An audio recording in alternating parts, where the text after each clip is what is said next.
I think it might be useful to just kind of like talk a little bit about how Latour is kind of inflecting what we're doing going forward. And again, I'm going to keep singing Envy's praises for sort of brute forcing me into this. It kind of connects with my sort of desire to sort of leave sort of a lefty label space, not in terms of like my politics aren't leftist anymore, my politics have remained unchanged, but simply because it carries baggage with it, as well as a general reactionary tendency to protect existing leftist institutions and groups and so on that I don't necessarily want to be burdened by. I don't think that really is helpful. I don't think that generates any light really. So in very broad strokes, the attitude that we're going to be taking, and sort of the general orienting framework, and this is a crude caricature of Latour, so calm down, Envy, calm down his stuff, but it's going to be looking at community identity and knowledge acquisition as a process of assimilating the outside, and not as a matter of creating ideal representations of something that is actually outside of our world and generating like a fact-based understanding of what actually is, right? So in Latour, what Latour calls the old regime, right? There was this conception of our relationship to knowledge. So you had inside, you had civilization, and then you had outside, nature. Okay, this is what he calls a bicameral system. And within civilization, you have stuff like politics, culture, religion, science, right? All these things. You can add like economics, whatever. And what all these have in common, with the exception of one that we'll get into in a moment, is that all of these are based on stuff that is pliant. It's based on opinion, it's based on feelings, based on, loyalties to tribes, to ideas, to organizations, to ventures, what have you. Whereas out here in nature, everything is fixed. Okay, this is the world outside of the artifice of human construction. All of this is permanent and simply there. And so our relationship to nature is not as something, we don't construct nature, and we aren't a part of nature. We read nature, and we read nature either correctly or incorrectly, which makes the role of the scientist, the role of the one who goes into the beyond and then comes back as special and ascendant above all of these. Problem, of course, is that the terms in which scientists understand nature and the way in which they are motivated to pick out what is of interest and what is not of interest, the terms they decide to use, the things they pay attention to, the things they neglect, and so on, and the import of these things for civilization, for politics, culture, religion, science, and economics, etc., art, what have you, can add a whole bunch of things. These are all inflected by these. In fact, this is a political organization. Science is funded. Science is manned by people who are made by all of these things, and who make all of these things. And so what happens is there is kind of a veiling that takes place. The political nature of science's interpretation of nature ends up being, the political nature of that interpretation of nature ends up being obscured. And so scientists end up becoming a kind of, and science, capital S science, I fucking love science, ends up being a short circuit for democracy. It ends up being a way of canceling out the actual free exchange of ideas, opinions, and open discussion, because one of these elements is arbitrarily treated due to a faulty metaphysics that treats nature as one thing with fixed forms that must be understood as sort of the word of God, as it were. One of these things has an anointed status. So Brooks was right all the time ago when he challenged your anarchist self-designation. I'm going to disagree because I find that comment annoying and pedantic, and it insists upon itself. How dare you, sir? I asked you to play Pathologic at one point, but I've asked a lot these past weeks. We'll get there, okay? Look, do you have any idea how stressful Pathologic is? You don't understand what you're asking me. You ain't asking me to play Resident Evil 9 on stream. You're asking me to play something where it's like, oh, I gotta check my fitness watch constantly. It's a stressful game in a different way. Haircut Sunday? This isn't Haircut Sunday. This is not Bedhead Sunday. And frankly, I'm not even sure about that. I don't think I'm looking too great right now. I've been really stressed last little while, but hopefully that'll change. So instead of this bicameral system in which you have the House of Nature and the House of Politics, right? Instead, Bruno Latour proposes something like this. And let me actually find the actual diagram. He loves diagrams. It makes so many goddamn diagrams. Instead of politics as opposed to nature, we have a human collective that is made of the stuff of the universe, but is composed of specifically human interests, right? It is concerned primarily with the human. And it doesn't regard outside. Oh, I need to recenter this. It doesn't regard the outside as a fixed and immutable nature. Rather, it regards the inside of this as the human. The distinction becomes between the human, and then out here, there's the non-human. And the task then for knowledge is not of obtaining sort of the sacred writ of nature and interpreting it for having certain anointed figures interpret it for humans, for politics, to short circuit politics, and to tell politics what it has to do, to tell humans what they have to do, to wag their finger when they make opinions, or they have opinions that seem to run counter to the opinions of the scientists or what seems intuitive from there. Rather, goal is to identify those non-human elements that challenge us, that endanger us, or that interest us. Make it small again. I'm sorry, I'm very bad at this. Even though I'm copying someone else's diagram, I'm very bad at this. And to bring them into our community as persons, as things that we consult. So we do still have like a respect for science. Science is critical, but science ends up being disciplines. And we'll just, of identification, how do we want to say it? Of manipulation, of interpretation, disciplines of interpretation. We'll just call them disciplines, okay? We use the different scientific disciplines, what he calls complication and controversies, to basically feel out these things, feel out the non-human, get a sense of what ways in which they impinge on things that are already established about us, things that we already know, quote unquote, and then to bring them into the ensemble of elements that we consider when we are deliberating about our understanding of our relationship with the rest of the world and what we ought to do. The key difference here is that rather than proposing sort of an outside nature that acts as kind of like a sort of a back wall, you know, a back wall insisting on like there's nowhere to explore back here, everything's ahead, right? This is the floor. Instead, it eschews all of that, and we do maintain our previous understandings of things, but these are provisional terms in kind of a lexicon that we are constantly changing, constantly improving, right? So rather than nature being that which dictates to us through the testimony of scientists what we ought to do, rather the role of scientists is to bring non-human elements, the unfamiliar, to our awareness, to our understanding, to clarify their parts to the extent that they can, to bring more and more terms for our consideration that then become a part of the whole collective of human things, as things that we consult in our community. So we end up understanding ourselves not as distinct from nature, but as a certain arrangement of nature that prioritizes the human, right? Self-consciously. And that's going to be our sort of orienting framework. We're going to try to bring everything that we talk about sort of into this kind of model where the interest is not in establishing facts of the case, but in finding ways in which to make new concepts, new tools and stuff intelligible and useful and interesting for viewers, right?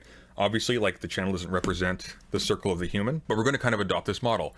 The goal is to prioritize the discovery of new intellectual tools, new means of bringing the strange and the unfamiliar into our discourse meaningfully. And that's what the theory focus of the channel is going to be going forward. This approach is what Bruno Latour calls political ecology. We're just going to call it the shorthand sort of an ecological approach to political philosophy for the time being, because that's also subject to change. And then to that end, I'm going to be treating the Discord server as this essentially. This is going to be a communal venture of discovering new terms, new tools, new forms that we can then bring to bear on things and elaborate our understanding of stuff. And hopefully generate some stuff that's new. A lot of the people in the server are actually in academia, and they are very keen and very enthusiastic and very driven.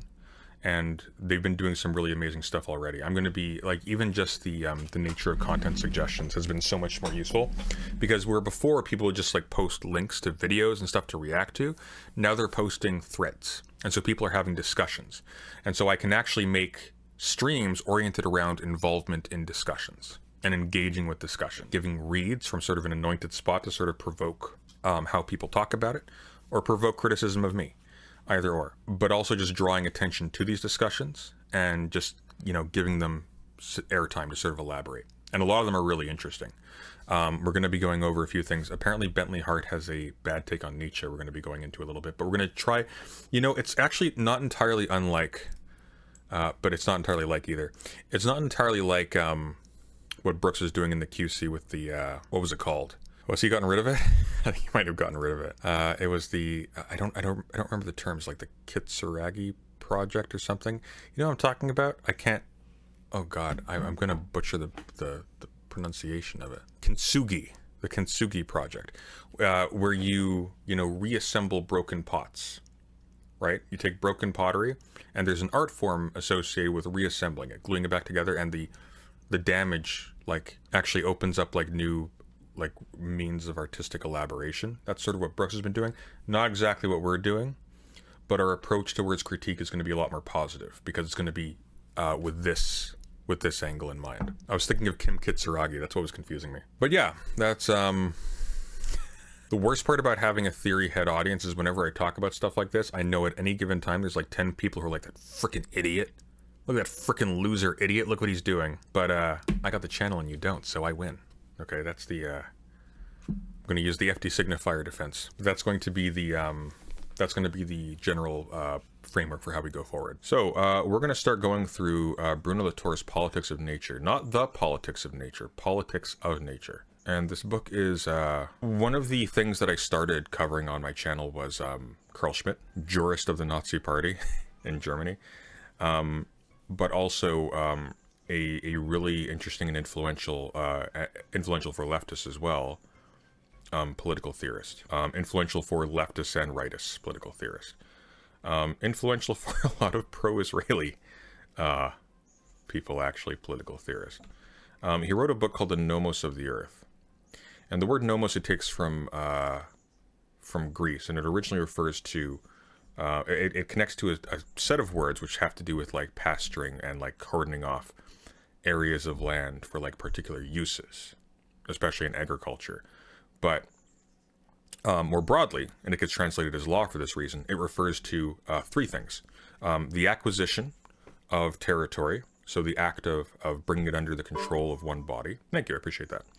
And then the act of apportioning it. And then, like, in terms of, like, you cut up the land that you've acquired into private households and public spaces, say, as an example. And that's now what that world is now made up of. It's now made up of a division of these two categories of spaces. And then these two categories themselves have to be spatially understood because categories are defined against each other, right? They are quite literally understood in terms of different spaces. I don't know why I did this in particular, but you get the idea. And then lastly, it has to do with the economic and social order that results from that apportionment. You can think of that in terms of, you can think of all of this in terms of like the constitution of a political entity, in the really old sense of that word, not in terms of a written document, but in terms of quite literally the distribution and definition of the things, the objects that make up a given society. And you can understand these conceptual regimes both in terms of like actual political arrangements, but also in terms of like views of the world. And indeed, that's actually what Carl Schmitt actually ends up talking about in The Nomos of the Earth. He's talking specifically about the way in which states and global imperial powers understand the terms of play between different lines, between different like sections of the world, right? The New World being a place where there is no higher law, where you can actually wage war against other parties, versus in Europe, where that has more existential stakes. Bruno Latour comes in, and he takes this approach, and he applies it to our concepts. And this is something that Carl Schmitt actually touches on a little bit, but he doesn't go far enough, because he's a reactionary. Carl Schmitt's attitude towards the nomos, this spatial arrangement of the world as an understanding, is essentially conservative. We need to protect this because when this breaks down, destruction and manipulation and other sorts of disintegration are able to pour between the lines. The lines staying up is what maintains the possibility of like politics and the possibility of long-term projects succeeding. In a certain respect, he's very Hobbesian, right? Interestingly enough, his book on Hobbes is also his most anti-Semitic. What is it called? Leviathan and the State Theory of Thomas Hobbes? I think it's the title. It's been a long time. I don't actually own a copy of that. Der Leviathan in der Staatslehre des Thomas Hobbes. Yeah, there we go. He talks about like the use of law to refer to things like natural principles, physical, like principles of physics, like natural laws, say, or physical laws or laws of physics, which is interesting. It's an anthropomorphization of the consistencies of the material of the world that we see, right? The predictability of how the world works. What Bruno Latour does is he takes that frame of reference and he applies it to our concepts of the way we divide things that we generally take for granted and have taken for granted for thousands of years. The distinction, for example, between the human and the non-human world. Sometimes you'll see some clever person go like, well, isn't there actually not a sharp distinction between the natural world and humanity? Isn't our behavior also consistent with, you know, the course of material history in the exact same way that the biological, quote unquote, biological, there's a word to flag, the biological evolution of like ants and their constructions, or like primates and their tools and so on and so forth, beavers and their dams, etc. Aren't these sort of continuous with each other? It's just a matter of elaboration and intellectualization. It's still part of the same world, right? So you will then have people argue, like especially like ecologists versus you know degrowth people and so on. They'll argue about that kind of thing. Like, is there something fundamentally unnatural or artificial, quote unquote, that distinguishes human life from the rest of the world? It's like, yeah, you can refer to the artifice, but typically it's taken to be the opposite of the natural. And this is very consistent with how a lot of, especially societies in the Western tradition, quote unquote, and Western is another term that can be broken down in the same way, have sort of conceived of the difference between the human world and the non-human world. There is a single nature that is this homogeneous, endless plane of existence where everything is always the same, where there are rules and laws, and it just is in this kind of way. And then there are human responses to that nature that take many different forms. There are many different cultures, many different styles of politics, many different types of organization, etc., etc. And these can all be grouped under like civilization or community or politics or artificiality or the human world or whatever, but they are different. They work differently. And as a result of that fundamental difference that is presumed between the natural and the human, the natural ends up serving as essentially the word of God, right? So the natural is a fixed point by which you can understand everything in the human world as equally fixed. Because if there is something here that is permanent, and there's a limited set of responses to this thing that is permanent, well then you now have, obviously, like every single thing is a response to this permanent thing. You have kind of a wall upon which you can build things. This is sort of how like social contract theory works. This is how justifications for certain types of subjugating hierarchies work. Like A Bug's Life. The grasshoppers, right? Has anyone seen A Bug's Life? So in A Bug's Life, it's very stupid because grasshoppers are actually preyed upon by ants.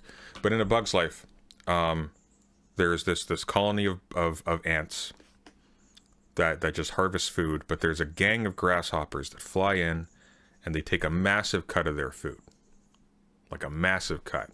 And the justification given is that, look guys, this is a reciprocal symbiotic relationship. We're bigger bugs than you. We have the ability to fight other bugs. So if you don't like feed us, then we won't be around to fight off these other bugs that will come in and hurt you. But they're the ones actually doing it. If you conjecture, if you propose that there is a natural order of intrinsic violence from which all human beings desperately want to escape, which is why we are here, then you have essentially created a cheat code for justifying any and all tyranny. Why? Because to rebel against that tyranny is to risk the breaking down of those lines that prevent you from falling back into that state of nature that you would trade anything to escape. And so you've essentially tricked people into thinking that they have consented to something they never consented to, and the thing that they're consenting to is actually the very act of violent subjugation they are supposedly trying to escape through it. That's Hobbes. A part of my Angela Collier response video is going to talk about how, because she uses the language of the social contract. She talks about how in a video called Functioning Governments Fund Scientific Research, how there is a contract with the government, right? We pay taxes, the government hires experts and pays for experts to maintain society.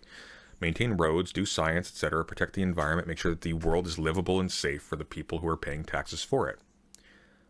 Angela Collier is wrong. Functioning societies, functioning governments do not fund scientific research. Functioning governments have existed before scientific research. Functioning governments keep their subjects in line. That's what functioning governments do. They don't require scientific research or for general prosperity in order to function.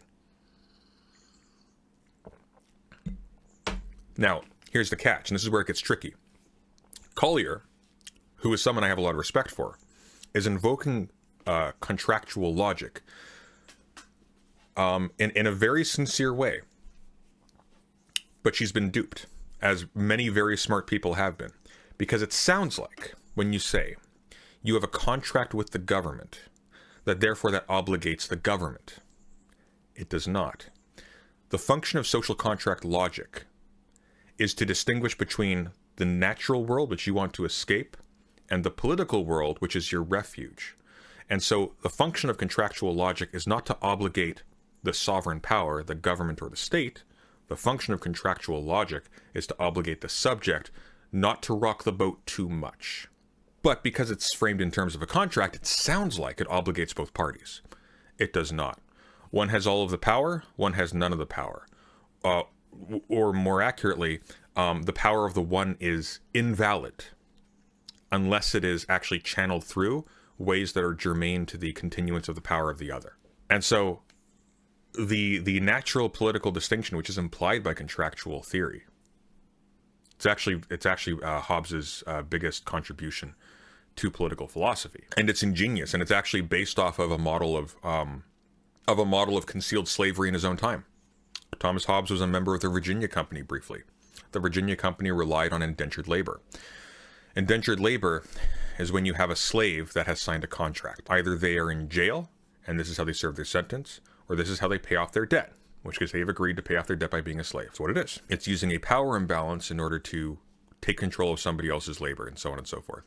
Using that model, apply it to politics. Yeah, you don't like the king. Yeah, he taxes you. Yeah, he doesn't respect your freedom. Yeah, he insults you, makes you live in squalor, etc., etc. There's an unequal distribution of wealth, whatever. But because he protects you from the state of nature from which you must have wanted to escape, look, I will show you the logic, okay, inherent in how you operate now. You actually consented to this rule. You gained from this arrangement. Of course, as anarchists will point out, actually all of the production and organization that was required for that sovereign to emerge preceded it, necessarily. Before there was a social contract, or there could have been a social contract, there must have been language. There must have been a capacity to come together and negotiate.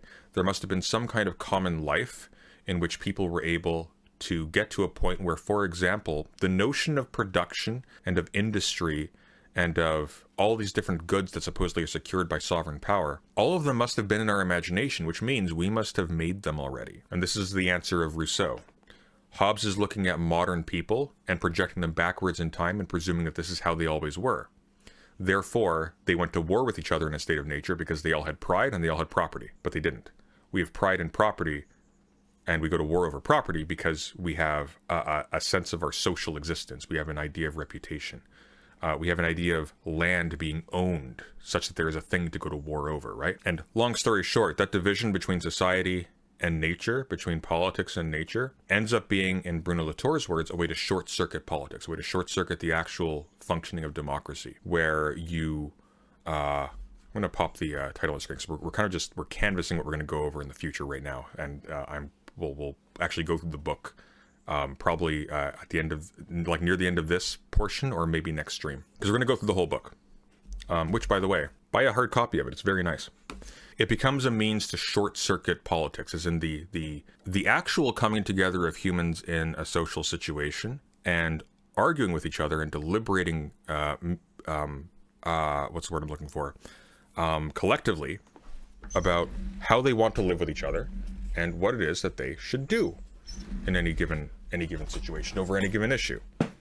Like, how is it that we want to be, and so on and so forth? What is it that we want to do? What things do we want to achieve? What things do we want to avoid? What things are we taking into account when we think about these things? The natural social division ends up creating a situation where there is consultation and argument and deliberation. There are people who argue about things, but that's all in the realm of politics and opinion over here. This stuff is pliant and malleable and soft and otherwise disregardable. Over here, there is nature, which is fixed and homogeneous. And so scientists, philosophers, doctors, race scientists, etc., they confer with nature as scientists or philosophers, or natural philosophers as they were once called. And then they come back to explain to the rabble nature's inexorable laws. And in the wake of that, and you see this all the time come out when right-wingers, for example, will argue about the need for national borders to protect tribal identity. Just look what the primates do. In the wake of that, mere opinion can't really hold up unless you want to deny expertise, which is not generally an easy sell, because expertise gives you a lot of really good things and shows itself to be very efficacious. But what's happened is that science has basically intruded into the realm of politics and has obscured in the process its own political formation. And what I mean by this is the scientists who go out into nature and get the laws of nature that they bring back and dictate to the rest of society, those people's opinions, those people's disciplines, those people's institutions, and their efforts, and what they choose to pay attention to or to ignore, is the result of their own upbringing in that same society, by politics, by culture, their funding by political institutions, their loyalties, and so on and so forth, the philosophical regimes that they take on or disregard. As a consequence of this, you end up with a political regime masquerading itself as something that is fundamentally guided by something above politics. But it's not. Even if the scientists are right, the nature of what it is that they are doing, and by right we say something very specific. We do not mean even if they are correctly interpreting the laws of nature. What we mean is actually whether or not they are bringing back things that conform with the prior accepted propositions by society, which is logos, right? Logic. Even if they are doing that correctly, that obscuring that takes place means that a fundamental ingredient in our actually having any kind of collective self-possession or self-knowledge is being obscured. We are no longer actually doing science anymore. We are doing politics, like political alchemy, basically, that, happens to work at retail, as Wilfrid Sellers puts it. There's a fundamental failure to understand or to comprehend in this process. There's a fundamental overreach that it commits, but at the small scale, it works. At the short time scale, it works. Works enough that we can treat it like it's just absolutely true. But then you read someone like James C. Scott, who talks about scientific forestry, and talks about the way in which the state funded scientists to measure and arrange forests to make the maximum possible yield for valuable types of timber, and to make the forests as legible and as easily traversable as possible. So they clear away the brush, they clear away unwanted trees, they plant only wanted trees, and so on. And at retail, as in for a good 50 to 100 years maybe, it works. They get a whole lot of wood that they want and they make a whole lot of money. But sometimes the time scale of things is longer than that of a human life or that of any particular government's plans. And so decades and decades later, this plan, which worked so well, suddenly results in the forests dying. Infections destroy large amounts of homogeneous crops that have no variation within them to, stop the spread of like a fungus or a parasite that, eats one kind of tree but not another. instead it just hops from tree to tree to tree, the entire forest being consumable for it. Or the clearing process itself ends up reducing those ecological conditions that made the forest previously thrive. Clearing up the brush, making the forest less dense, reducing the biodiversity results in the soil becoming, what would the word be? Robbed of essential nutrients, right? It's important that we not just, do science in a disciplined and methodologically rigorous way, so to speak. It's actually really important also that we understand that what we are doing when we are doing science is not finding out inexorable laws of nature. We are making the world legible to discourse, to social discourse as it has developed so far, and finding ways to make it compatible. And that inflects what we pay attention to and what we don't pay attention to.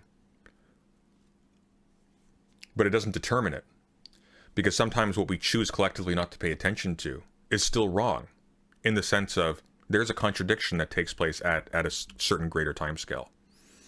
The things that we pay attention to or don't pay attention to can be not just the result of having like sort of an unreflected upon class division or institutional slant in terms of like what kinds of research we're willing to fund, what kinds of issues we actually care about or are willing to collectively pay attention to.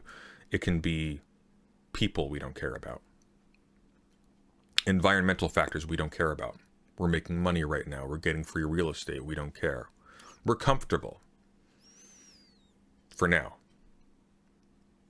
So sometimes those things that you ignored, they endanger you later on. And that then provokes, new efforts to assimilate these new things into the realm of society. Right?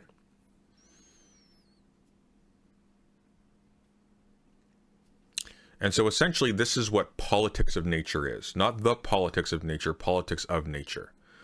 Because this is a politics, what he's presenting is a politics of nature.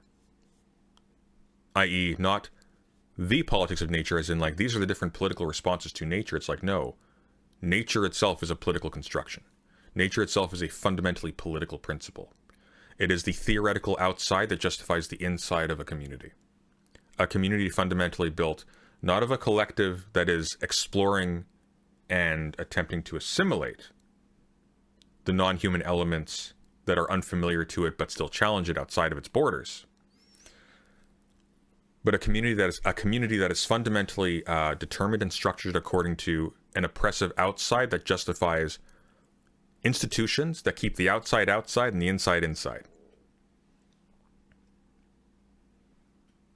So, hence Thomas Hobbes' Leviathan. Hence the idea in Aristotle. A stateless person is like a lone piece in a board game like backgammon. It's one that you can capture. So it invites war, right? You don't want to rebel against the tyrant because that risks going back to a state of nature, and we know you consented.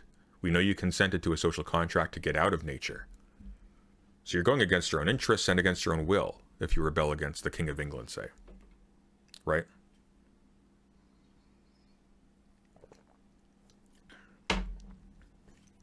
And so this sort of ecological approach, this political ecological approach in which we are fundamentally trying to, because we're not a political organization, we are fundamentally trying to, as a collective here, develop new ways of assimilating the unfamiliar to the familiar and giving you new tools to think through things, which I think is the most interesting part of political science and philosophy, just as a consumer of it, so to speak. It was certainly the most fun I had in university. It's when someone introduces a completely new way of like just rotating the model so that just everything changes. That's like the most interesting part of any of this to me. It's why I love science fiction as a genre, because it does that sometimes. It's the best part of virtually everything. Music, literature, whatever. That's what I'm here for. And so we're going to be going over the politics. I keep saying it's like a Freudian slip. We're going to be going over Politics of Nature by Bruno Latour. That's sort of our first theory focus. Afterwards, we're probably going to start spreading out and branching out a little bit. But that'll be determined on Patreon streams, where I will be convoking the collective of the GSL, the Gay Science Laboratory. We'll be talking about where we've been and where we want to go on that basis, and if we've discovered new places to go, right?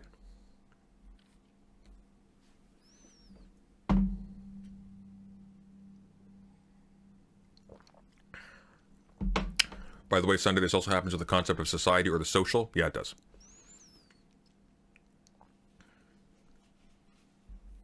Yeah, it does.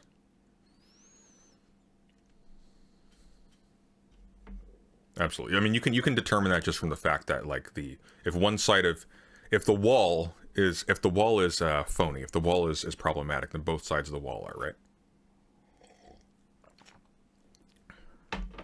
We're also going to do this a little bit, incorrectly at times, so to speak, because a lot of this is new, and a lot of this is new to me. A major reason why I'm super interested in Latour is because he brings back into the range of political theory, or the range of critical theory, rather, a lot of the political philosophy that I had previously put behind me, and that I had spent a lot of time working with and struggling with.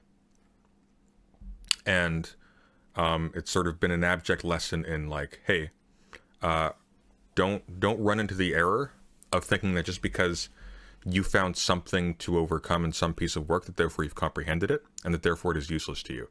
A lot of the best philosophers I've been working with are people who go back to very old stuff, or stuff that has been forgotten.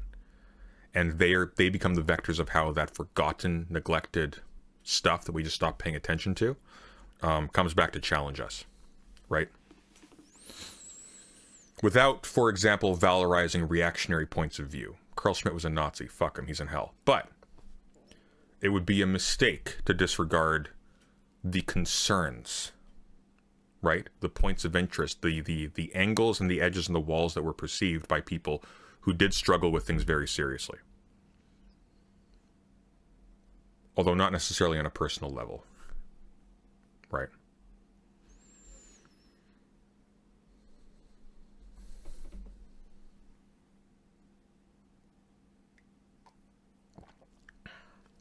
Imran says we're supposed to think culture arrives out of nature, but the deployment of nature is already as the lesser or other term in the relation. Well, it goes both ways, actually. It's interesting. So, nature simultaneously is both the inexorable and the all-determining, but at the same time, and this is something that Butler gets into a little bit, although not so explicitly, but at the same time, it is that which is dominated by society under a masculinist frame. It is that which is settled and in very disturbing language. If you ever read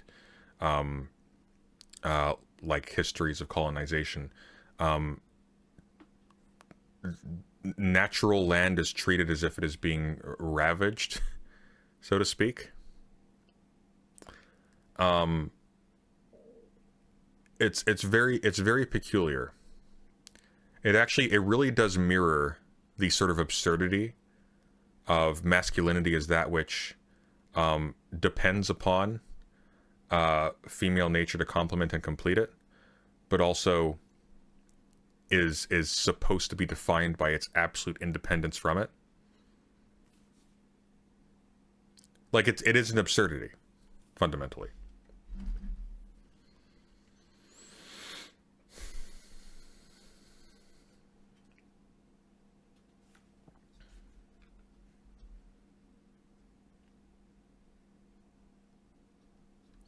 I feel like I would just soften this so much. I don't like the idea that all applications of the scientific method are contingent on existing societal ideas. I mean, the scientific method is a societal construct, right? It doesn't mean it doesn't work. This is what people need to understand. Social construct does not mean it doesn't work. Social constructs can be very powerful and very effective. The point, though, is that this is not God telling you what is so from an outside human perspective. This is the deployment of elaborate and finessed human tools to give us a far more detailed and diverse and wide-ranging understanding, ways of understanding the array of things that we encounter in the world. It's a way of elaborating the terms, right? And quite literally, like, technical terminology reflects this increased specificity of our engagement with things. It's not that science is merely social. It's just that science is social.